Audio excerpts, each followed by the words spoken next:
சமூகத்துக்குள்ள பிரச்சனை நினைக்கிறாங்க. ரெண்டு சமூகத்துக்குள்ள பிரச்சனை நினைக்கிறாங்க. ரெண்டு சமூகத்துக்குள்ள பிரச்சனை கிடையாது. இந்த தமிழ் இனத்துக்கே பிரச்சனை. அது நீ சொல்ற திராவிட இனத்துக்கே பிரச்சனை, நீ சொல்ற இந்து மதத்துக்கு பிரச்சனை, நீ சொல்ற தேசிய மாடலுக்கு பிரச்சனை. அது இந்த பிரச்சனை பேசினாதான் தீர்வு வந்ததான் இந்தியனும் சொல்ல முடியும், நான் இந்து மதனும் சொல்ல முடியும், நான் திராவிடனும் சொல்ல முடியும், நான் தமிழனும் சொல்ல முடியும். அப்படியாப்பட்ட ஜாதியற்ற சமூகத்தை உருவாக்கணுன்றாரு. அப்போ எல்லாமே ஜாதியை ஏத்துக்கிறாங்க, யாரும் ஏத்துக்காதவங்களும் கிடையாது. எல்லாமே ஜாதியை ஏத்துக்கிறாங்க, எல்லாமே ஜாதி வேணும்னு சொல்லி ஏத்துக்கிறாங்க. பாபா சாஹேப் அம்பேத்கர் ஒண்டிதான் இந்த தேசத்துக்கு ஜாதியற்ற ஒரு சமூகத்தை உருவாக்கணும்னு நினைச்சார். அப்போ ஜாதியற்ற சமூகத்தை உருவாக்கணும். இந்த நாட்டில் என்ன அப்படின்னா வறுமை ஒழிஞ்சிரும்ன்றார்.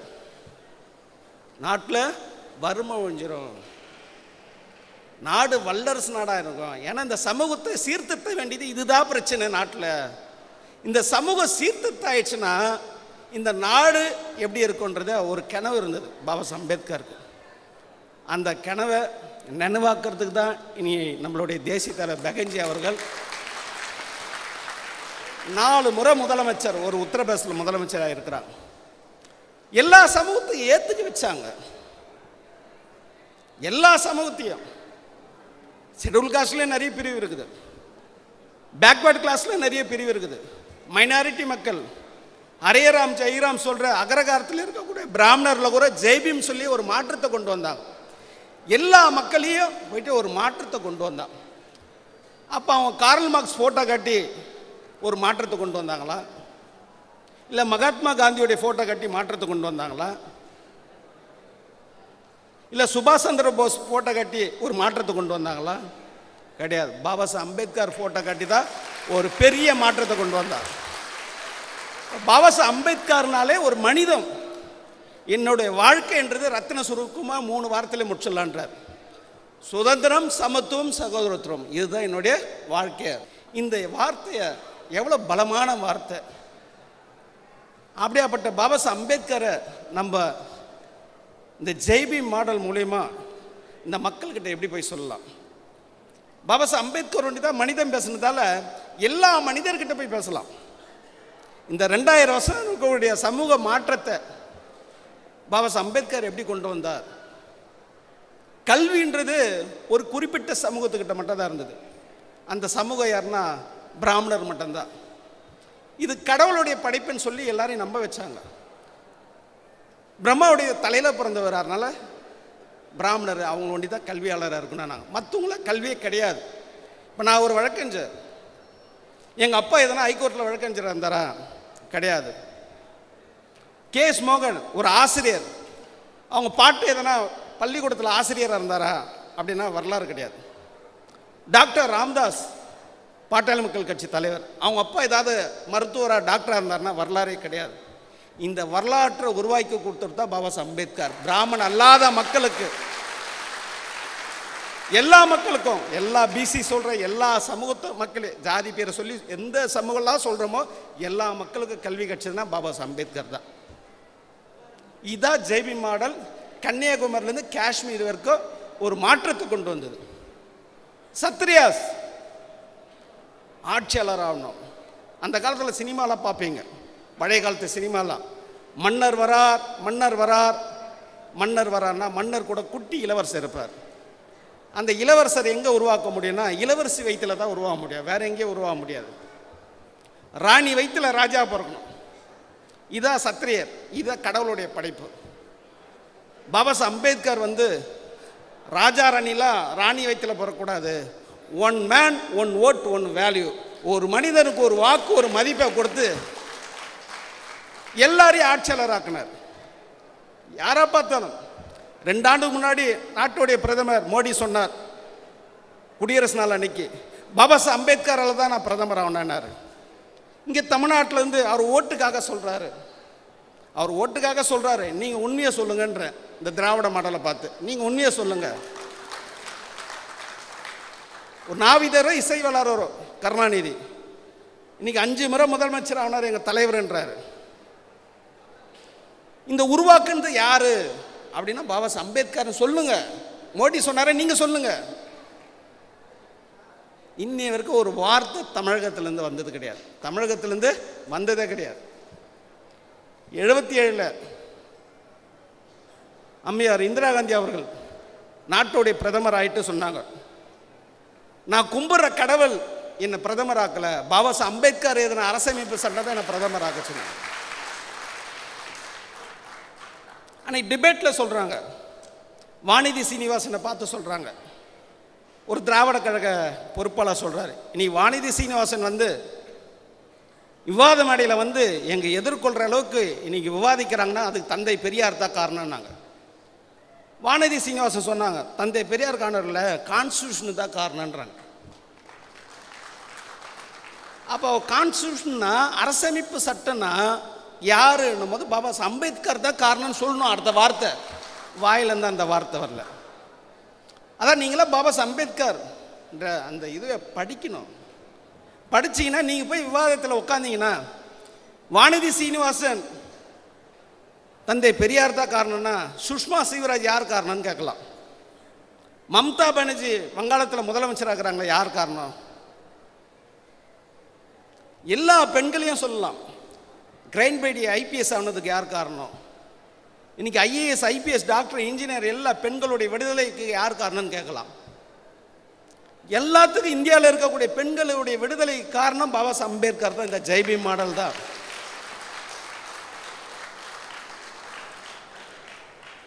தொழில் செய்யலாம். சூத்திர மக்கள் வைசிய மக்கள் தான் வியாபாரம் செய்யலாம். வியாபாரன்றது ஒரு குறிப்பிட்ட சமூகத்துக்கு மட்டும்தான். அந்த சைடு பனியானுவாங்க, நார்த்தில் பட்டேலின்னுவாங்க, அதானி அம்பானி டாடா பிர்லா இல்லைங்க, எல்லாம் பனியான். என்னன்னா பிஸ்னஸ் மேன், தொழில் செய்கிறவங்க. மார்வாடின்னுவாங்க, கெஜ்ரோலன்னா அகர்வால், யாருன்னா வாணியர், வணிக செய்கிறவங்க. வைசியர் இங்கே தமிழ்நாட்டில் பார்த்தீங்கன்னா வாணி செட்டின்னுவாங்க, வியாபாரம் செய்கிறவங்க. இவங்க ஒண்டி தான் வியாபாரம் செய்ய முடியும். பாரிஸில் போய் பார்த்தீங்கன்னா தம்பு செட்டி ஸ்ட்ரீட்டு நிறைய செட்டி பேர்லேயே தெருவெலாம் இருக்குது. அவங்க ஒண்டி தான் வியாபாரம் செய்வாங்க. வேறு யாரும் வியாபாரம் செய்ய முடியாது. சூத்திர மக்கள் தொழில் செய்யலாம். முதலியாரா நெசவளவர் வேலை செய்யலாம், யாதவரா மாடை பத்துக்கலாம், நாவிதரா நாவிதர், வண்ணானா வண்ணா, ஆச்சாரியா ஆச்சாரிய வேலை செய்யலாம். ஆனால் வியாபாரம் செய்ய முடியாது. அப்படியாப்பட்ட சூத்திர மக்களுக்குன்றது ஜாதின்ற கட்டமைப்பில் பெரும் பாதிக்கப்பட்ட மக்கள் யாருன்னா பிசி எம்பிசி மக்களாக இருக்கக்கூடிய அந்த மக்கள் தான் ஜாதின்ற கட்டமைப்பில் பாதிக்கப்பட்ட மக்கள். ஷெட்யூல் காஸ்ட் மக்களுக்கு ஜாதி பிரச்சனை கிடையாது, அவங்களுக்கு ஜாதி அமைப்பில் கிடையாது. அவங்களுடைய பிரச்சனை அன்டச்சபிள் பிரச்சனை. அன்டச்சபிளுக்கும் ஜாதிக்கும் நிறைய வித்தியாசம் இருக்குது. அதான் பாபா சாஹேப் அம்பேத்கர் முதல் வால்யம் படிக்கணும், 13, 14 படிக்கணும். உவாஸ் சூத்ராஸ், உவாஸ் அன்டச்சபிள். இந்த 2 புத்தகத்தை படித்தா தெளிவாக தெரியும் ஜாதியுடைய கட்டமைப்புனான்னு தெரியும். அப்படியாப்பட்ட பாபா சாஹேப் அம்பேத்கர் இன்னைக்கு சூத்திர மக்களாக இருக்கக்கூடிய பிசி எம்பிசி மக்களுக்கு கல்வி, அரசாட்சி, வியாபாரம் இன்னைக்கு எல்லார்த்தையும் கொடுத்தாருன்னா பாபா சாஹேப் அம்பேத்கர். இதை போய் ஜெய்பி மாடல் எந்த மக்கள்கிட்டனா பேசலாம். பாபா சாஹேப் அம்பேத்கர்ன்றது இது போல் மேடையில் பேசிட்டு வரல, இது போல் அரங்கத்தில் பேசலை, ஒரு கூட்டம் போட்டு மாநாட்டில் பேசலை, இல்லை தெருமுனை கூட்டத்தில் பேசலை, எல்லா பாராளுமன்றத்தில் பேசி ஆவணப்படுத்திட்டு போய்கிறார். ஆவணப்படுத்திட்டு போய்கிறார். யாரை மாற்றி அமைக்க முடியாது. அப்படியேப்பட்ட பாபா சாஹேப் அம்பேத்கரை ஒரு வட்டத்துக்குள்ளே ஒரு சிலையை வச்சுட்டு அதில் ஒரு கூண்டை வச்சுட்டு அப்படியே பார்த்துன்னுக்குறோம். நம்ம ஏப்ரல் 14 எப்போ வரும், அவருடைய பிறந்த நாள் எப்போ வரும், டிசம்பர் 6 அவருடைய நினைவு நாள் எப்போ வரும், 20 வண்டி வந்துடுச்சா, பட்டாசு ரெடி பண்ணிட்டீங்களா, எவ்வளோ பேர் கூட்டம் வந்துட்டாங்களா, மோனங்கதா அப்படின்னு மோனம் அடித்து ஒரு கூத்தாடி விசில் அடித்து எடுத்து போய் மாலை போட்டு போயிடுறோம். அந்த பாபா சாஹேப் மாலை போடும்போது இன்னையோட உன் கதையை முடிக்கிறேன்னு சொல்லிட்டு வரோம். நம்ம உன்னுடைய கொள்கை தத்துவம் எல்லா மக்கள்கிட்ட சொல்லி ஒரு மனித நேயத்தை உருவாக்க போகிறோம், ஒரு சமத்துவத்தை உருவாக்க போகிறோம், ஒரு சகோதரத்தை உருவாக்க போகிறோம். என்ன யாருக்குமே இல்லை, யாருக்கும் வராது. காங்கிரஸ் வரமா வரவே வராது, பிஜேபிக்கா வராது, திமுகக்கா அண்ணா திமுகக்கா வரவே வராது. நீ பாபா சாஹேப் படம் போட்டு இயக்கெல்லாம் நடத்துகிறாங்க, நிறைய இயக்கம் இருக்குது. அந்த இயக்கத்தெல்லாம் பார்க்கும்போது ரொம்ப வருத்தமாக இருக்குது. அந்த கட்சியெல்லாம் பார்க்கும்போது ரொம்ப வருத்தமாக இருக்குது. இன்றைக்கி பாருங்கள், இந்த மாநாட்டு கூட்டம் நம்மளுக்கு எஜமானா யார் வந்தா? உத்தரப்பிரதேசலேருந்து வந்து தமிழ்நாட்டுடைய பிரச்சனையை வழியை தமிழ்நாட்டுடைய விடுதலை பற்றி பேசிட்டு போகிறாங்க. இன்றைக்கி அரசியல்ன்றது ஒரு அரசியலை வெல்லணும், அதுதான் அரசியல். அன்றைய காலகட்டத்தில் பாபா சாஹேப் அம்பேத்கர் காங்கிரஸ்ன்ற பெரிய இயக்கம், தேசத்துக்காக உருவாக்கப்பட்ட கட்சி, அந்த கட்சியை வென்றெடுத்தார். தேசத்துக்காக உருவாக்கப்பட்ட மகாத்மா காந்தியை வென்றெடுத்தார். கம்யூனிஸ்ட், ஆர்எஸ்எஸ் எல்லாத்தையும் வென்றெடுத்ததால் தான் இன்னைக்கு பாபா சாஹேப் அம்பேத்கர். ஏதோட ஒரு இயக்கத்து கூட கட்சி கூட சார்ந்திருந்தான்னா நீங்கள் பாபா சாஹேப் அம்பேத்கர்ன்றத நபரே கிடையாது. பகுஜன் சமாஜ் கட்சி பாபா சாஹேப் கொள்கையை பின்பற்றுறதால் தான் நீங்கள் எந்த கட்சி கூட கூட்டணி கிடையாது. வெல்லணும், திமுகவா வெல்லணும், அண்ணா திமுகவா வெல்லணும், மதிமுக, வதிமுக, போதிமுக யாரெல்லாம் வர்றாங்களோ வெல்லணும். நம்ம அதான் நம்மளுடைய அரசியல். ஒன்றத்தை போய் சார்ந்து இருக்கிறது அது அரசியல் கிடையாது. அது பாபா சாஹேபுக்கு பெரிய அவமானம், அது பெரிய அவமானம். இன்றைக்கி எல்லாம் வந்திருக்கிறோம். நான் கூட என் வீட்டில் அப்பா வந்து தீக்காக்கார், பெரியாருடைய ஃபாலோவர்ஸ். என் குடும்பத்தில் 10 பேரில் 5 பேருக்கு பெரியார் வச்சார் பேர். வீரராஜன், வீரபாண்டியன், வீரமணி, வீரமதி, வீரகுமாரி, 5 பேருக்கு பெரியார் வச்ச பேர். அப்போ பெரியாருடைய பின்பற்றுவங்கெல்லாம் யாருன்னு பார்த்தீங்கன்னா திமுகவையும் பின்பற்றுவாங்க. பெரியாரை பின்பற்றுவங்க இன்றைக்கி எப்படி திராவிட கழகம் திமுக ஆதரவாக இருக்குதோ அது காலங்காலமாக இருக்கிறது. பெரியார் வாழ்ந்தீங்க திமுக ஓட்டு போடுவாங்க. அதுபோல் திமுக ஓட்டு போட குடும்பம் தான் நம்ம குடும்பக்கிறோம். எங்கள் அப்பாவா, எங்கள் அம்மாவா, எங்கள் அண்ணனுங்களா, வீட்டில் 10 பேரா, 10 ஓட்டு திமுக தான் ஓட்டு போடுவாங்க. 10 ஓட்டு திமுக தான் விழும். எங்கள் ஊரில் இருக்கிற எல்லா ஓட்டும் திமுக தான் விழும். இன்னைக்கு இருக்கக்கூடிய எல்லாருடைய அப்பா யாரு? திமுக தான் இருக்கிறாங்க. எல்லாருடைய வீட்டில் அப்பா அம்மா யாராக இருக்கிறாங்க? அண்ணா திமுக கட்சியாக தான் இருக்கிறாங்க. இன்னைக்கு இவ்வளோ இளைஞர் வந்துக்கிறீங்க, எதுக்காக வந்துக்கிறீங்க? தாய் தந்தை சொல்ல தட்டக்கூடாதுன்னு நிற்கிறாங்க. தாய் தந்தை சொல்ல தட்டக்கூடாதுன்னு எங்கள் அப்பா இருந்த திமுக வேணான்னு சொல்லிட்டு வந்தாச்சு. இன்னைக்கு எங்கள் அப்பா இருந்த உதயசூரியன் சின்ன வேணாம், அந்த கட்சியை வேணாம், அந்த தலைமையை வேணாம், அந்த வாரிசை வேணான்னு சொல்லி இன்னைக்கு வந்தாச்சு. புரட்சி தலைவர் வேணாம், புரட்சி தலைவி வேணாம், ரெட்டை இலைய வேணாம், எந்த இலைய வேணான்னு சொல்லிட்டு வந்தாச்சு. இன்னைக்கு எல்லாம் வந்துட்ட பிறகு எங்கள் அப்பா திமுக வேணான்னு சொல்லிட்டு வந்துட்டீங்க, எங்கள் அப்பா இருந்த அண்ணா திமுக வேணான்னு சொல்லிட்டு வந்துட்டீங்க. இங்கே இருக்கக்கூடிய தலைமை, நான் தலைவராக இருக்கக்கூடிய நான், வாங்க ஸ்டாலினை முதலமைச்சர் ஆக்கலாம் அப்படின்னு உங்களை கொண்டு போனா தப்பா சரியா? தப்பா சரியா? ஆல்ரெடி எங்கள் அப்பா திமுக இருந்தார், நான் அந்த கட்சியிலே இருந்துட்டு போயிடுவேனே. அந்த கட்சி வேணாம், அந்த எங்கள் அப்பா அந்த திமுக வேணான்னு சொல்லிட்டு வந்துட்டேன். சமூக விடுதலை வேணும், இந்த சமூக தலைவருடைய தலைமை வேணும்னு சொல்லிட்டு வந்துட்டேன். திருப்பி அதே இடத்துக்கு இட்டுன்னு போகிறதுக்கு எதுக்கு இந்த இயக்கம், எதுக்கு இந்த கட்சி? கேட்கணுமா இல்லையா? கேட்கணுமா இல்லையா? யாரை கேட்கறதே கிடையாது. எதெல்லாம் விட்டு வந்தோமோ அதே இடத்துக்கு இட்டுன்னு போகிறாங்க. எடப்பாடியை முதலமைச்சர் ஆக்கலான்னு வாங்க, அடுத்தது பார்த்தீங்கன்னா உதயநிதியை முதலமைச்சர் ஆக்கிறதுக்கு கூட கூட்டின்னு போவாங்க. நம்ம எப்படி ஆள்றதுன்னு தான் நம்மளுடைய நோக்கமாக இருக்கணும். இதான் பகுஜன் சமாஜ் கட்சியுடைய கொள்கை.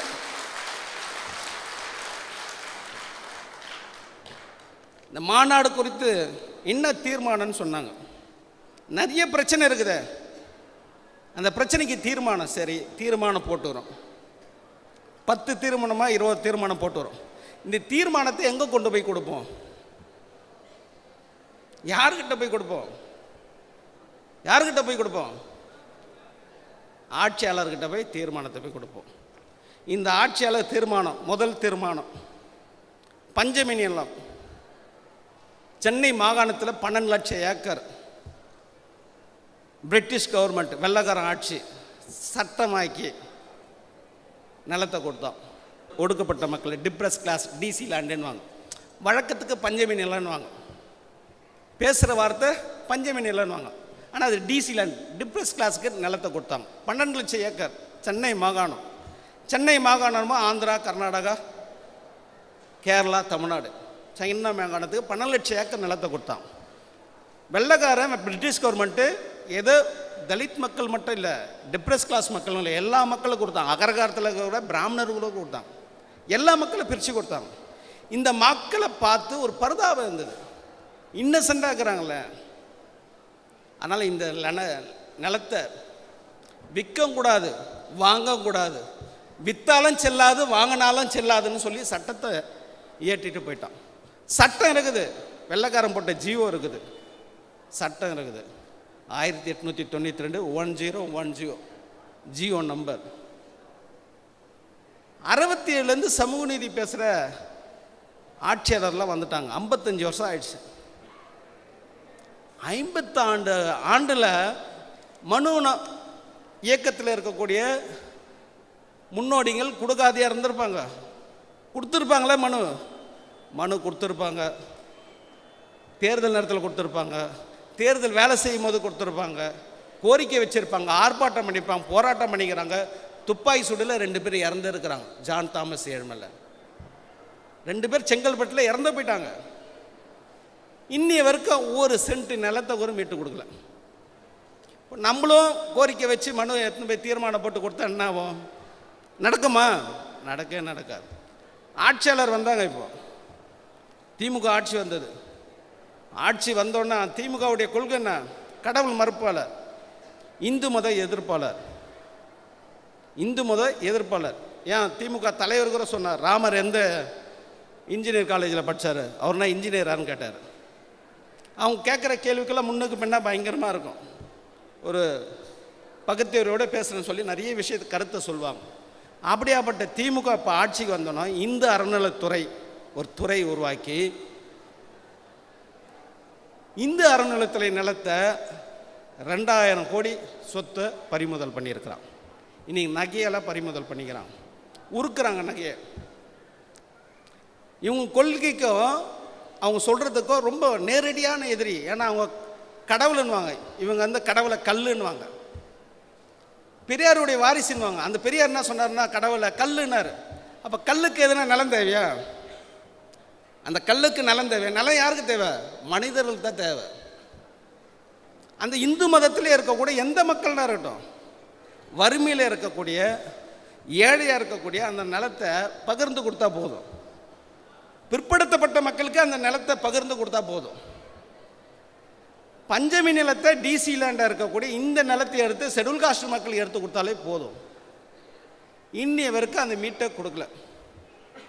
அப்போ மீட்டு கொடுக்காத இந்த திராவிட மாடல் நம்மளுக்கு தேவையா அப்படின்னா, இந்த திராவிட மாடல்ன்ற சுத்தமாக புறக்கணிக்கணும். நம்ம இந்த திராவிட மாடல் இப்போ நம்மளுடைய நோட்டீஸில் பார்த்தீங்க எவ்வளோ நியாயமாக ஒரு நீதியாக ஒரு மகாத்மா புலே. யார் மகாத்மா புலே? ஒரு பிற்படுத்தப்பட்ட சமூகத்தை சேர்ந்தவர். இந்த சமூகம், இந்த பிராமணிக்கல் சிஸ்டம், இந்த வர்ணாசிரமம், இந்த மனு தர்மத்தை ஏற்று போராடின ஒரு தலைவர், அவரை குருவாக ஏற்றுக்கணும். அவர் ஃபோட்டோ இல்லாத எந்த நோட்டீஸும் இருக்காது. சத்ரபதி சாகு மகாராஜ் பார்ப்பன் அல்லாத பிராமணன் அல்லாத மக்களுக்கு 50% பிசி எம்பிசி எஸ்சி எஸ்டி மக்களுக்கு இடஒதுக்கீடு கொடுத்தவர் சத்ரபதி சாகு மகாராஜ். ஒரு சமூக நீதியை தந்தையாக இருந்தவர் சத்ரபதி சாகு மகாராஜ். நாராயணகுரு தந்தை பெரியார் இந்த மண்ணில் இருக்கக்கூடிய ஜாதிய ஒழிப்பை பற்றி பேசினார். இந்த ஃபோட்டோலாம் போட்டுருக்குறோம். பாபா சாஹேப் அம்பேத்கர் ஃபோட்டோ, காஞ்சிராம் ஃபோட்டோலாம் போட்டிருக்கோம். இது போல் ஒரு திமுக மாநாட்டில் பாபா சாஹேப் அம்பேத்கர் என்ற புகைப்படத்தை பார்த்துக்கிறீங்களா? இது போல் பேக்ரவுண்டில் எதனா புகைப்படத்தை பார்த்துக்கிறீங்களா? அண்ணா அறிவாலயத்தில் பார்த்துக்கிறீங்களா? இது முதலமைச்சராக இருக்கக்கூடிய தலைக்கு மேலே அவர் ஃபோட்டோ எதனா பார்த்துருக்கிறீங்கன்னா கிடையாது. ஏன்னா பாபா சாஹேப் அம்பேத்கரை புறக்கணிக்கிறாங்க. இன்றைக்கி பார்த்தா மணிமண்டபத்தில் பாபா சாஹேப் அம்பேத்கர் மணிமண்டபம், அண்ணல் அம்பேத்கர் அரங்கன்னு வச்சுட்டாங்க. சிலை இருக்குதுங்க, பாபா சாஹேப் அம்பேத்கருடைய சிலை இருக்குது. அந்த சிலைக்குள்ள ஒரு சிலை எடுத்து வைக்கிறாங்க. அதுக்கு நன்றி சொல்லுங்கிறாங்க முதலமைச்சர் ஸ்டாலினுக்கு. என்னடானா சிலையை வச்சிட்டார். எங்கே சிலை வச்சுனா மணிமண்டபம், பாபா சாஹேப் அம்பேத்கர் மணிமண்டபத்தில் பாபா சாஹேப் அம்பேத்கருக்கு சிலை இருக்குது. அதே இடத்துல வந்து சிலையை வச்சுட்டாங்க. மெரினா கடலோர பகுதி இருக்குது, எல்லா சிலையும் இருக்குது. அந்த சிலை அங்கே போய் பாபா சாஹேப் அம்பேத்கர் சிலையை வச்சா 10,000 பேர் திரண்டு போயிட்டு முதலமைச்சருக்கு நன்றி சொல்லலாம்.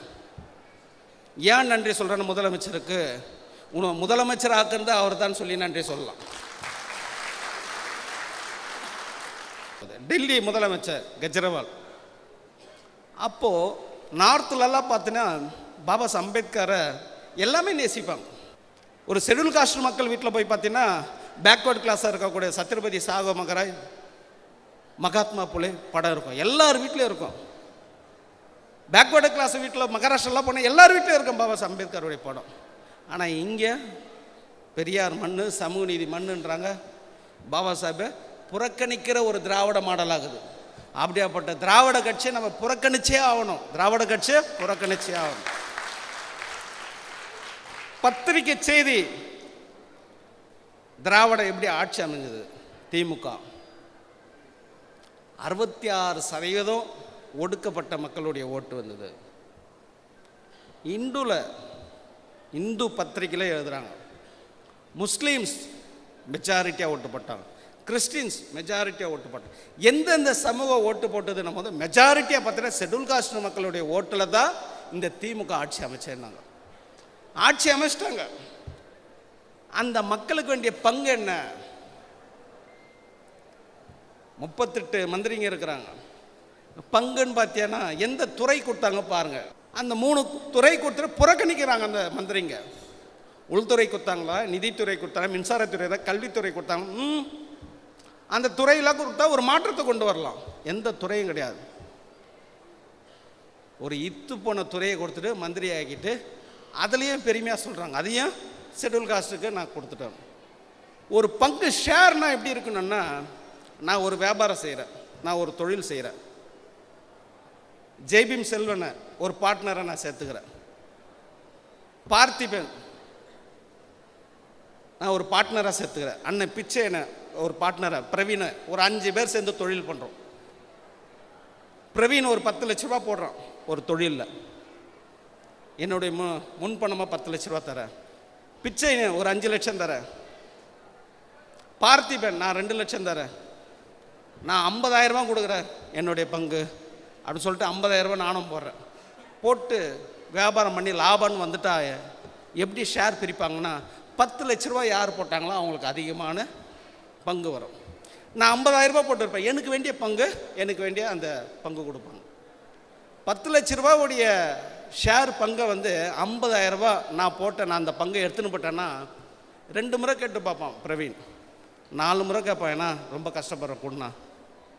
5ஆவது முறை 5 பேர்கிட்ட போய் சொல்லுவான், என்ன அண்ணன் ஏமாத்துக்காரனாகிறாரு, சும்மா மேடையில் தான் எல்லாம் பேசினுக்கிறாரு, மேடையில் தான் பேசினுக்கிறாரு, 50,000 ரூபா போட்டு என் 10 லட்ச ரூபா காசு எடுத்துன்னு போயிட்டாருப்பா அவர், மனுஷனா அவர், கண்ணா பொண்ணான்னு திட்டுவாங்க, போய் புகார் கூட பண்ணுவாங்க, கோர்ட்டு கூட போவாங்க.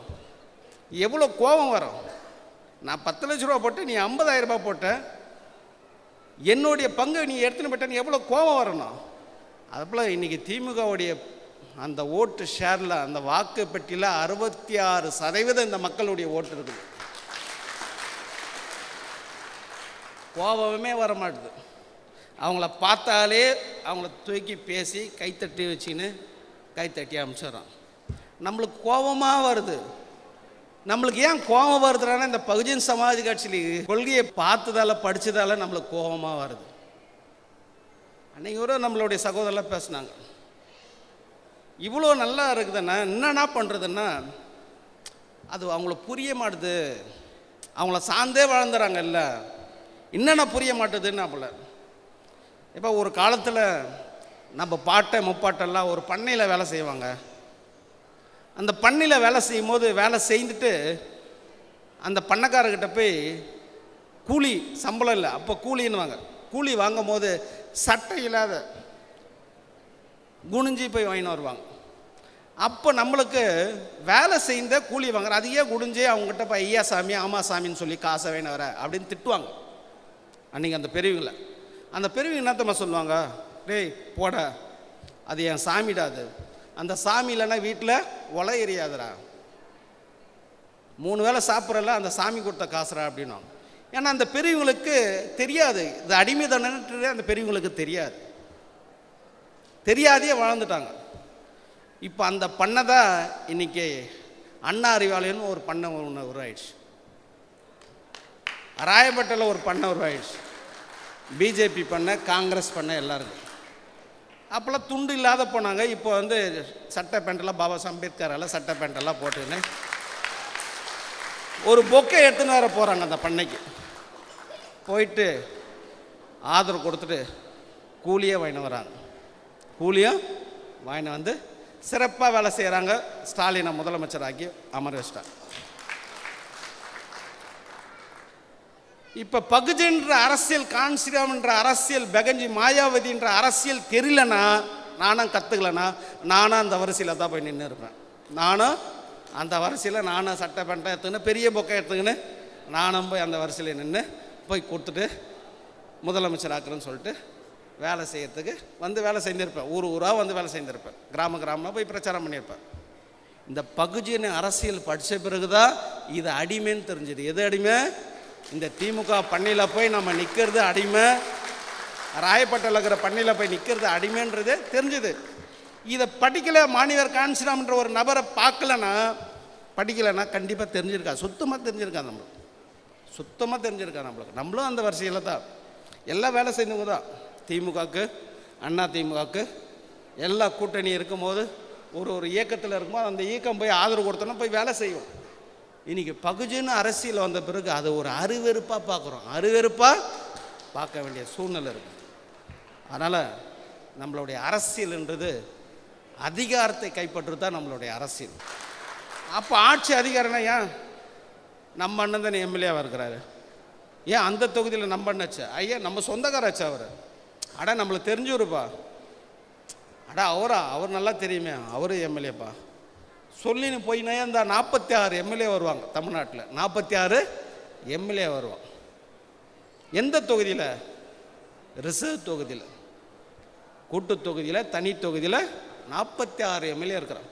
இந்த 46 எம்எல்ஏ இந்த டிசி லேண்டுக்காக இது போல் அரங்கெல்லாம் வேணாம், ஒரு பார்க்கில் உட்காந்து ஒரு டீ சாப்பிட்டா போதும், ஸ்டாலின் மறுநாளே ஓடாந்துடும். 5 நிமிஷத்தில் ஸ்டாலின் வருவார்.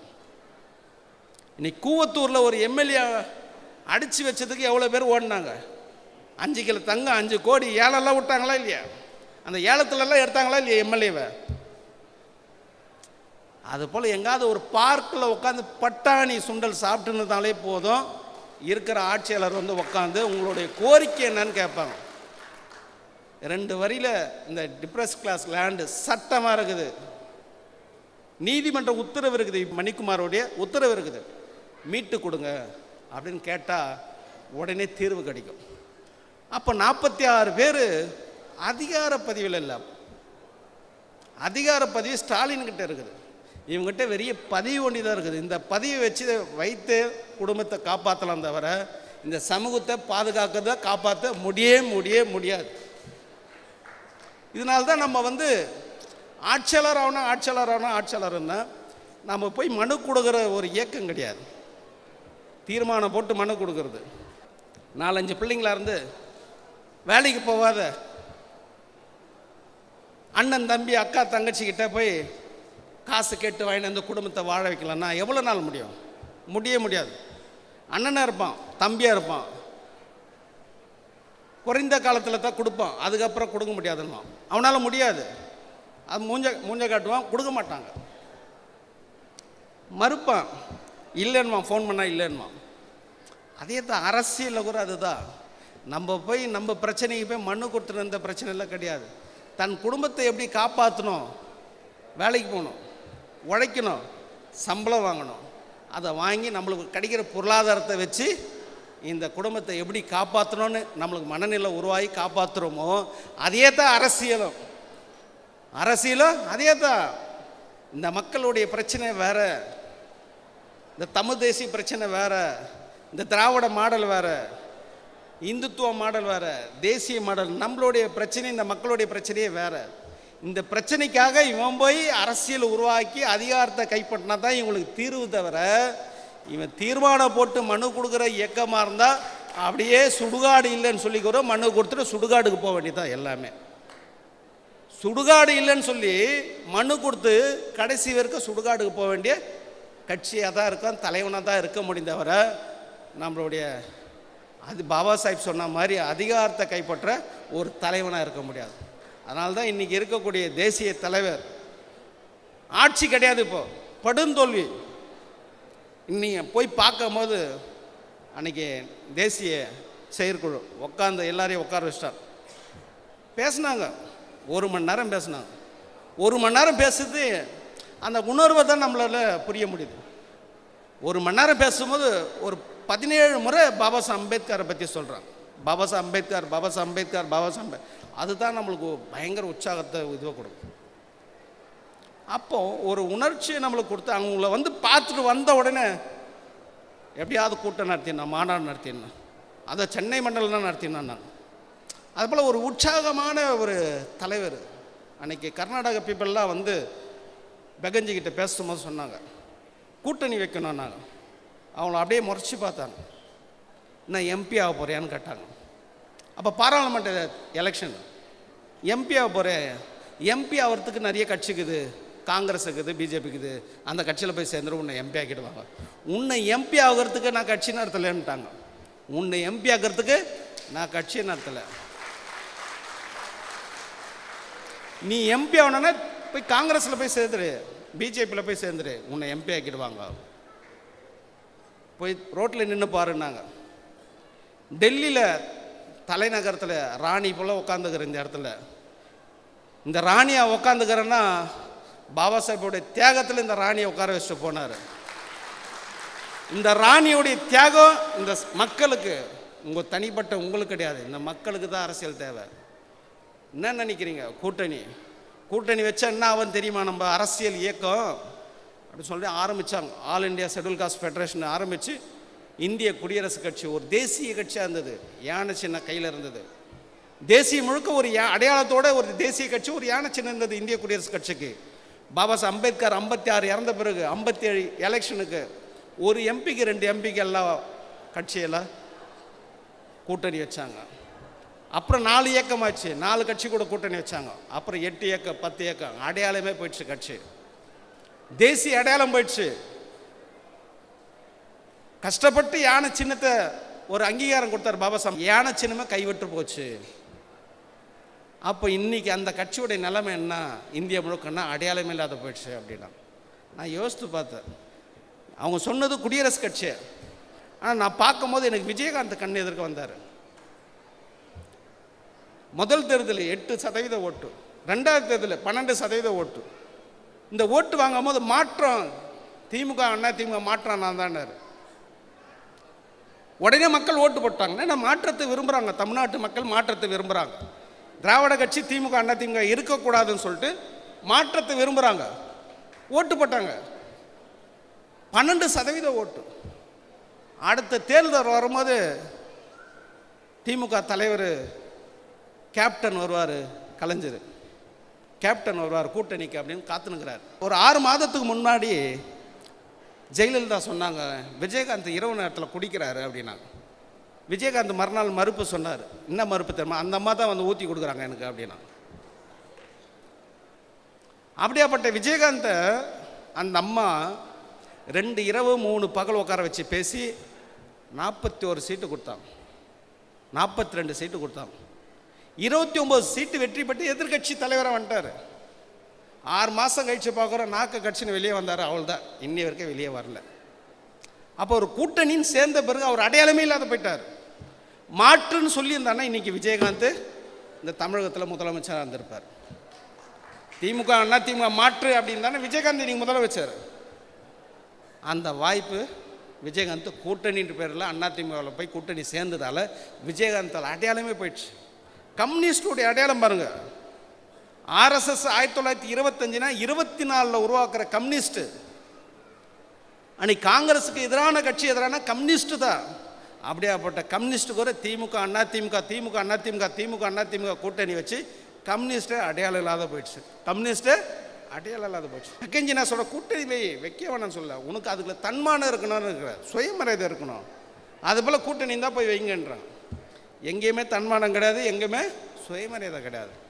அப்படியாப்பட்ட பெகஞ்சியோடைய அறிவுரையில் இந்த கட்சி இனி தோய்வு இருக்குது. ஓட்டு எண்ணிக்கைன்றது ஏன்னா ஒரு சட்டை போட்டாலும் ஏற்றுக்காத சமூக கட்டமைப்பு, ஜாதியுடைய கட்டமைப்பு. ஒரு சட்டை போட்டால் கூட ஒரு ஷெட்யூல் காஸ்ட் மக்கள் அவன் போட்டுக்கிற சட்டை பற்றியா அப்படின்னு பேசுகிற மனநிலை இருக்குது. அப்படி எதிர்க்க உட்காந்தா என்னாகும், இன்னும் மனநிலை மாறும், கோபத்தை உண்டாக்கும். இப்படி பார்த்துட்டா என்ன ஆகும், இன்னும் உச்சக்கட்டத்தில் கோபம். நம்மளுடைய பெகஞ்சியை இப்படி பார்த்தாங்க, எல்லாமே இப்படி பார்த்து 4 முறை முதலமைச்சர் ஆனாங்க. அந்த அரசியல் எப்படி எல்லாம் இன்னைக்கு காங்கிரஸ் இருக்கட்டும், பிஜேபி இருக்கட்டும், கம்யூனிஸ்ட் இருக்கட்டும், திமுக அண்ணா திமுக இவங்களுடைய ஓட் பேங்க் எதிரானா இன்னைக்கு திமுக எப்படி 66% ஓட்டு வாங்குச்சோ இந்த ஷெட்யூல் காஸ்ட் மக்களுடைய ஓட்டு, அதுபோல் எல்லா கட்சியும் எல்லாம் வந்து இந்த மக்களுடைய ஓட்டு வாங்கி அதிகாரத்துக்கு வருவாங்க. இதுதான் வழக்கமான ஒரு விஷயமா இருந்தது. ஆனால் சேரியில் பிறந்து, ஸ்லம்மில் பிறந்து, காலனியில் பிறந்து, இதெல்லாம் வழக்கமாக பேசுகிற வார்த்தை உங்கள்கிட்ட சொல்கிறேன். இந்த இடத்துல பிறந்து போயிட்டு அகரகாரத்தில் ஓட்டு வாங்கி 4 முறை முதலமைச்சர் ஆகினாங்க பெகஞ்சு. பிராமணர்கிட்ட போய் ஓட்டு வாங்குறது தான் ஒரு பயத்தை உண்டாகுச்சு. இந்தியாவில் ஒரு பயத்தை உண்டாக்கி 2007 ஃபுல் மெஜாரிட்டி 403 சட்டமன்றத்தில் 206 சட்டமன்றம் வெற்றி, இடைத்தேர்தலில் வந்து 236 எம்எல்ஏ வெற்றி பெற்று தனி மெஜாரிட்டி வந்தாங்க. 2009 21 எம்பி, 20 ராஜ்யசபா எம்பி. 2009 சொன்னாங்க பிரைம் மினிஸ்டர் பிரதமர் வேட்பாளர் மாயாவதினாங்கப்பா. கன்னியாகுமரியிலேருந்து காஷ்மீர்லேருந்து பேசப்பட்டது. அது எல்லா கட்சிகள் மத்தியில், எல்லா சமூக மத்தியில், எல்லா மக்கள் மத்தியில் இது பேசப்பட்டது. அடுத்த பிரதமர் மாயாவதி 2009 நாள். அந்த 2009 அடுத்த பிரதமர் மாயாவதின்னு சொன்ன உடனே இவிஎம் மிஷினை எடுத்து முன்னாடி வச்சிட்டான். இவிஎம் மிஷினு யாரை காங்கிரஸ் ஒழிக்கிறதுக்கோ இங்கே இருக்கிற திமுக திராவிட கழகத்தை ஒழிக்கிறதுலாம் இல்லை. 2009 மாயாவதி பிரதமராக போகிறான்னு சொன்ன உடனே 2009 எடுத்து வந்து இவிஎம் மிஷினை எடுத்து வந்து வச்சான் எதிர்க்க. ஏன்னா மந்திரம் தந்திரம்லாம் பழிக்கல, இயந்திரத்தை எடுத்து வந்து வச்சிட்டான். இயந்திரத்தை வச்சு செல்ஃபோன்லேயே முடிச்சிடலாம் ஒரு சட்டமன்ற தேர்தல். 2009 தேர்தல் நடந்தோன்னா அப்படியே நின்றுச்சு. அதுக்கு அடுத்த ஆண்டு தேர்தல் அப்படியே நின்றுச்சு. இம்ப்ரூவ்மெண்ட்டே இல்லை. இவிஎம் மிஷின் வந்தோன்னா இம்ப்ரூவ்மெண்ட்டே, டெவலப்மெண்ட்டே இல்லை. 24%, 23%, 22, 21 டைம்ஸ் ஆஃப் இந்தியாவுக்கு இருக்குது. இன்னும் வந்தாலும் அந்த பிஎஸ்பி பிரேக் பண்ண முடியல ஓட்டு வங்கிலன்ட்டு. இன்றைக்கி அந்த ஓட்டு வங்கிக்கு ஒரு மைனஸ் ஆச்சு. ஓட்டு வங்கிக்கு ஒரு மைனஸ் ஆச்சு. ஆனால் பெகஞ்சியோடைய அந்த இரும்பு மங்கைன்றாங்க பார்த்தியா, அந்த தோல்வியை கொஞ்சம் கூட அதை கேர் பண்ணவே இல்லை. அவங்க சொன்ன வார்த்தை, இது ஒரு மிஷினரி மூமெண்ட்டுன்றாங்க. 3000 வருஷமாக இருக்கக்கூடிய ஒரு மூமெண்ட் இது நம்ம தலைமையில் வந்திருக்குது. ஆட்சி இருக்குதோ அதிகாரம் இருக்குதோ இது இயங்கினே இருக்கணுன்றாங்க. இயங்கினே இருக்கணும், இது ஒரு மிஷினரி மூமெண்ட்டுன்றாங்க. இப்போ மிஷினரினா என்ன? ஒரு கிறிஸ்துவ மிஷினரி. அவங்க ஆட்சியும் கிடையாது, எதிர்கட்சியும் கிடையாது, ஆளுங்கட்சி. 6 மணி நடந்தால் மாஸ் நடக்கும், 7 மணி மாசு, சாயங்காலம் 6 மணி மாசு, ஞாயிற்றுக்கிழமை ஸ்பெஷல் மாசு. ஒரு தத்துவம் கொள்கை மக்கள்கிட்ட சொல்லினே இருப்பாங்க, இயங்கினே இருக்கும். அது ஆட்சி இல்லை, அதிகாரம் கிடையாது, இயங்கினே இருக்கும். அதுபோல் ஒரு கிறிஸ்துவ மிஷினரி எப்படி இருக்குதோ அதுபோல் பகுஜன்ன்றது ஒரு மிஷினரி மூமெண்ட். ஆட்சி இருக்குது, அதிகாரம் இருக்குது, பேசினே இருப்பாங்க. இன்றைக்கி நடத்துகிறோம், நம்ம ஒரு 4 எம்எல்ஏ ஆகிட்டது மாதிரியும் 20 எம்எல்ஏ பலம் மாதிரி இன்றைக்கி பேசினுக்கிறோம். நம்ம உண்மையாலுமே யானை பலன்றது பெரிய பலம். இந்தியா முழுக்க ஒரு பெரிய பலம். இன்னைக்கு இந்துத்துவா, ஆர்எஸ்எஸ், அமித்ஷா, மோடியை ஒரு முழுங்குற சக்தி எதுக்கிட்ட இருக்குதுன்னா நம்ம பகுஜன்கிட்ட தான் இருக்குது. வேறு யாருக்கிட்ட கிடையாது. யாராலும் முடியாது. ஸ்டாலினால் முடியுமா? அகிலேஷ் யாதவ் முடியுமா? இல்லை கர்நாடகாவில் இருக்கிற மக்கள் அந்த இயக்கத்தை இருக்க தேவகவுடாவில் முடியுமா? இல்லை சந்திரபாபு நாயுடு முடியுமா? முடியாது. ஏன்னா அங்கே சந்திரபாபு நாயுடு இருக்கக்கூடிய ஆந்திராவில் இருக்கிற கட்சி தமிழ்நாட்டில் கிடையாது. தமிழ்நாட்டில் இருக்கக்கூடிய திமுக ஆந்திராவில் கிடையாது. ஆந்திராவில் இருக்கிறது பஞ்சாபில் கிடையாது. ஒரு சூரியன் எத்தனை போய் ஒரு பஞ்சாபில் போய் தாமரை பக்கத்தில் நாங்கள் தான் மாட்டுன்னு வரைய முடியும்னா வரைய முடியாது. மகாராஷ்டிராவில் வரைய முடியும்னா வரைய முடியாது. கன்னியாகுமரியிலேருந்து காஷ்மீர் வரைக்கும் தாமரை பக்கத்தில் வரைகிற ஒரு பலம் எதிரான யானை பலம் தான் இருக்குது. அந்த யானை பலம் எப்படி இருக்கணும்? இந்த ஜேபி மாடல் உருவாக்கலாம் வாருங்கள்னா நம்மளால் முடியுமா? ஜேபி மாடல் உருவாக்கணும்னா முடியுன்ற எண்ணம் எல்லாருக்கும் இருந்ததுன்னா கண்டிப்பாக நம்மளால் வெற்றி பெற முடியும். முடியுமா? ஜேபி மாடல் உருவாக்க முடியுமா? முடியுமா? முடியும். எப்படி முடியுன்றதை சொல்கிறேன். ஒரு 50 வருஷத்துக்கு முன்னாடியெல்லாம் பிற்படுத்தப்பட்ட மக்களாக இருக்கட்டும், மிகவும் பிற்படுத்த SC/ST மக்கள்லாம் ஒரு கலெக்டர் ஆக முடியுமானா முடியாது. கலெக்டர் யார் ஆக முடியும்னா பிராமணர் மட்டும்தான் ஆக முடியும். ஏன்னா அவங்க தான் கல்வியாளர். ஒரு டாக்டர் ஆக முடியும்னா முடியாது. யாராவது போயிட்டு ஏதாவது என்ன சாமி என்ன படிச்சுக்கிற அப்படின்னு கேட்டால் அந்த காலத்தில் பெரியவங்கள, நானா சாமி பள்ளிக்கூட வாசலையே பார்த்ததில்ல சாமி, பள்ளிக்கூட வாசலை நான் இல்லை, என் பாட்டில் முப்பாட்டனே பார்த்ததில்ல சாமி. அவன் இருக்கிறானா, அவன் படிப்பான் சாமி, பிராமணர், அவனுக்கு அறிவு இருக்குது சாமி, நம்மளுக்கு அதெல்லாம் ஏறாதும் சாமி, நம்மளுக்கு எங்கம்மா சாமி அதெல்லாம் ஏறன்னுவான். அப்படியாப்பட்ட சாமிங்க வாரிசா நம்ம பிறந்தவங்க பாபா அம்பேத்கர் நம்மளை ஆக்குனார் IAS. ஒரு மாவட்டத்துக்காக கலெக்டர் ஆக்குனார். ஒரு மாவட்டத்தில் ஒரு IPS, DGP, chief secretary, home secretary, governor எல்லாத்தையும் ஆக்கிட்டார். இந்தியாவுடைய ஜனாதிபதியாக கூட ஆக்கிட்டார். இன்னைக்கு இந்தியாவுடைய ஜனாதிபதியாக கூட ஆகிட்டார் பாபா அம்பேத்கர். பாபா அம்பேத்கர் பேரை சொன்னதுக்கு இளையராஜா ஒரு MP ஆகிட்டார். இன்னைக்கு மோடி பேர் சொல்லியிருந்தா MP ஆகிருக்க முடியாது. அவர் பாபா அம்பேத்கர் முதல் முறையாக பேசின அந்த மனுஷன் MP ஆகிட்டார். நாணி ஆனதும் அவர் தான், பாபா அம்பேத்கர் தான். அந்த நாணிக்கு தெரியாது நம்ம எப்படி நாணி ஆகணுன்ட்டு. ஆனால் இசைன்றது ஒரு குறிப்பிட்ட சமூகத்துக்கு மட்டும்தான், அதை தொடர்றதுக்கு அனுமதி கிடையாது. இளையராஜாவுடைய பாட்டை முப்பாட்டெல்லாம் அதை விட நாணியாக இருந்தாங்க, ஆனால் தொடர்றதுக்கு அனுமதி கிடையாது. அந்த இசையை தொடர்றதுக்கு அனுமதி கிடையாது. பாபா அம்பேத்கரால் அனுமதி கொடுத்துதான், உரிமை கொடுத்ததால, அதை தொட்டுதால இசை நாணி இளையராஜா ஆகிட்டார்.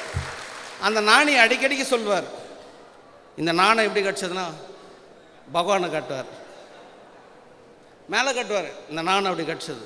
அந்த பகவானை எல்லாம் பாட்டை முப்பாட்டை எல்லாம் வேணாங்களே, கொடுத்தாரா பகவான்? கொடுக்கவே இல்லை. எந்த பகவானும் கொடுக்கல. ஒரே பகவான் பாபா அம்பேத்கர் பகவான் தான் நம்மளுக்கு கொடுத்தாரு. அந்த நாணி இவ்வளோ ஆண்டு கழித்து டாக்டர் அம்பேத்கர் அப்படின்னு வார்த்தை சொன்னதால், எதிர் பிரச்சாரம் வந்ததால் இன்றைக்கி பாராளுமன்ற ராஜ்யசபை உறுப்பினர் ஆனார். மோடியை பற்றி பேசியிருந்தால் ஒரு பிரச்சனை கிடையாது. மோடியை பற்றி பேசியிருந்தா, பெருமை பற்றி எல்லாத்தையும் பேசுகிறாங்க, எல்லோரும் MP ஆகிட முடியுமாண்ணா? முதல் முறையாக வாயை திறந்தார் இளையராஜா. முதல் முறையாக பாபா அம்பேத்கர் பற்றி முதல் முறையாக பேசினார். எதிர் விமர்சனம், திராவிட மாடல் எதிர் விமர்சனம் வந்தது, ராஜ்யசபை MP ஆகிட்டார். அதனால் இன்னைய வரைக்கும் எல்லா தகுதியும் நம்மளுக்கு கிடைக்குதுன்னா அது பாபா அம்பேத்கரால் தான் கிடைக்குதுன்னு சொல்லி இன்றைக்கி பேசுகிற ராம்ஜி 36 வயசு தான் ராஜ்யசபை உறுப்பினர். 40 வயசில் அசோக் சித்தா சார் ராஜ்யசபை உறுப்பினர். அம்பேத்ராஜன், வீல் சிங், பிரமோத் குரியல், ராஜாராம். பொலிட்டிக்கல் ரிசர்வேஷனே கிடையாது. பொலிட்டிக்கல் ரிசர்வேஷனு ராஜ்யசபையில் கிடையாது. இன்னைய வரைக்கும் 67லேருந்து ஆட்சி வந்தவங்க திராவிட கழகத்தில் சும்மா ஒரு ஆய்வு பண்ணுங்க போயிட்டு, திமுகலாம் அண்ணா திமுகலாம் ராஜ்யசபை உறுப்பினர் யாருன்னா கொடுத்துக்கிறாங்களா ஷெட்யூல் காஸ்ட் மக்களுக்கு அப்படின்னு போய் ஸ்டடி பண்ணுங்கள். இந்த திராவிட மாடலுக்கு அதை போய் ஸ்டடி பண்ணுங்கள். இன்னைய வரைக்கும் மேல் சபை உறுப்பினர் திமுகவில் அண்ணா திமுகவில் ஒரு ஷெட்யூல் காஸ்ட் மக்கள் கொடுத்துக்கிறாங்களான்னு போய் பாருங்கள். ஏன்னா ரிசர்வேஷன் கிடையாது, அங்கே மேல் சபையில் ரிசர்வேஷன் கிடையாது, அதனால் கொடுக்கறது கிடையாது. லோக்சபாவில் ரிசர்வேஷன் இருக்குது, அதனால் ரிசர்வேஷனுக்காக கொடுத்து தான் ஆகணும். அதனால் இன்றைக்கி மேல் சபையில் எத்தனை பேர் யங்ஸ்டரை வந்து மேல் சபை உறுப்பினர் ஆக்கினாங்கன்னா அதுதான் பெகன்ஜி, அதுதான் BSP. சாதாரண மக்கள் பெரிய ஒரு சட்ட ஒரு அரசியல் ஒரு பின்புலம் உள்ள ஆள்லாம் கிடையாது. சாதாரண குடும்பத்தை சேர்ந்தவங்க இன்றைக்கி மேல் சபை உறுப்பினர். அதுதான் ஒரு MP சொன்னார். ட்ரெயினில் போய் ரயில்வே ஸ்டேஷனில் போய் அவரை போய் சென்ட் ஆஃப் பண்ணும்போது, அவர் ஃபஸ்ட் AC, அவர் போய் உட்காந்தோன்னா அந்த ரூமில் யாரும் இல்லை. அப்போ சொல்கிறார், பாத்தியா பாபா அம்பேத்கர் ஃபாலோ பண்ணால் இவ்வளோ பெரிய ட்ரெயினில் நம்மளுக்கு தனி ஒரு பெட்டி கொடுக்குறாங்க பாத்தியா, இதெல்லாம் பாபா அம்பேத்கர் நம்மளுக்கு கொடுத்துட்டு போய்க்கிறாரு. அனுபவிக்க தெரியாத சுற்றி நிற்கிறாங்க மக்கள், தமிழ்நாட்டு மக்கள் அனுபவிக்கணும். அப்போ பாபா அம்பேத்கர் வழியில் வந்து அனுபவிக்கலாம். நாங்களாம் பாபா அம்பேத்கர் வழியில் வந்ததால் இது ஒரு தனி பெட்டியே நம்மளுக்கு கொடுத்துக்கிறாங்க பாருங்கள், ரயில்வே துறைன்றாங்க. உங்களுக்கும் தனி பெட்டி வேணும்னா பாபா அம்பேத்கர் வழியில் போங்க. இந்த கடமையும் கண்ணியம் கட்டுப்பாடு வழியில் போவாதீங்க. இந்த அரசியல் ஜேபி மாடல் எந்த வித அறிவிப்பு இல்லாத இந்த துண்டறிக்கை மூலிமா இவ்வளோ பேர் சேர்ந்துட்டீங்க. இப்போ நம்ம ஒரு சேலஞ்சு வச்சுக்கோம். இன்றைக்கி 10,000 பேர் சேர்ந்தோம். டிசம்பர் 6 50,000 இளைஞர்களை நம்ம ஒன்று திரட்டுவோம். 50,000 இளைஞர்களை ஒன்று திரட்டுவோம். 50,000 பேரை வச்சு நம்ம டிசம்பர் 6 நம்மளால் முடியுன்றதை நம்பிக்கை வச்சு இந்த அரங்கத்தை விட்டு வெளியே போனீங்கன்னா 1,00,000 பேரை நீங்கள் ஆர்கனைஸ் பண்ணலாம். அப்போ உங்கள்கிட்ட என்ன தேவைன்னா மனசு தான் தேவை. நம்மளால் முடியும். என்னால் 10 பேர்கிட்ட பேச முடியும், ஒரு நாளைக்கு ஒரு நபர்கிட்ட பேச முடியும், 30 நாளைக்கு 30 நபர்கிட்ட பேச முடியும், ஒருத்தருனா ஒரு நாளைக்கு 10 பேர்கிட்ட பேச முடியும். அந்த எண்ணம் மனநிலை வந்ததுன்னா கண்டிப்பாக உங்களால் உருவாக்க முடியும். அந்த எண்ணத்தை மட்டும் நீங்கள் வருங்க ஐயா, எண்ணத்தை வர வச்சிட்டிங்கன்னா கண்டிப்பாக நம்மளால் முடியும். அதனால் டிசம்பர் 6 50,000 இளைஞர்களை நம்ம ஒன்று திரட்டுவோம்.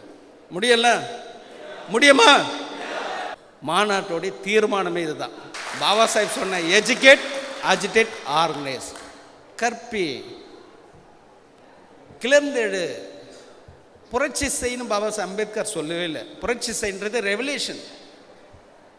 எஜுகேட், அஜிடேட் அறிவு, சிந்தனை, உன்னுடைய அடிமை விடுதலை எல்லாம் எழுந்துவா. எழுந்துட்டாலே எல்லாமே நம்மளுக்கு அறிவு சிந்தனைலாம் வந்துட்டாலே ஒன்று சேர்ந்துருவோம். ஒன்று தன்மான சுயமறை எல்லாம் வந்தாலும் ஒன்று சேர்ந்துருவோம். மாநாட்டுடைய தீர்மானமே ஒன்று சேர். அப்போ 50,000 இளைஞர்களை டிசம்பர் 6க்குள்ளே நம்ம ஒரு மாநாட்டை கூட்டி ஒன்று சேர்வோம். இப்போ சென்னை மண்டலம் இது நடந்தது கூட்டம். மேற்கு மண்டலம் கோயம்புத்தூரில் டிசம்பர் டேட் வாங்கியிருக்கிறாங்க. அப்புறம் திருச்சி மண்டலம், மதுரை மண்டலம், இந்த 4 மண்டலத்துலேயும் இந்த தலைப்பிலேயே மாநாடில் பொதுக்கூட்டம் கூட நடத்துங்க. நீங்கள் திருமண கூட்டம் கூட நடத்துங்க. இந்த ஜேபி மாடல் தான் இந்த மனித சமூகத்தை எப்படி ஒரு மாற்றத்தை கொண்டு வதுன்னு சொல்ல முடிகிற தைரியம் நம்மக்கிட்ட தான் இருக்குது, வேறு யாருக்கிட்டே கிடையாது. எந்த கொள்கை தத்துவம், எந்த கட்சி இயக்கம் யாராலையும் சொல்ல முடியாது. ஏன்னா பாபா சாஹிப் அம்பேத்கர்னால ஆவணம், டாக்குமெண்ட்டு மாற்றியே சொல்லாது. அப்படியாப்பட்ட பாபா சாஹிப்புடைய கொள்கையை நம்ம போய் சொல்லி நம்ம எல்லாரையும் ஒன்று திரட்டின சொல்லி மண்டல மாநாட்டை வெற்றிகரமாக நடத்திய மைக்கேல் தாஸ், அவரை சார்ந்த எல்லா மாவட்ட தலைவருக்கும், மண்டல பொறுப்பாளருக்கும், வந்திருக்கிற எல்லாருக்கும் என்னுடைய மனமார்ந்த வாழ்த்துகள். ஜெய் பீம்.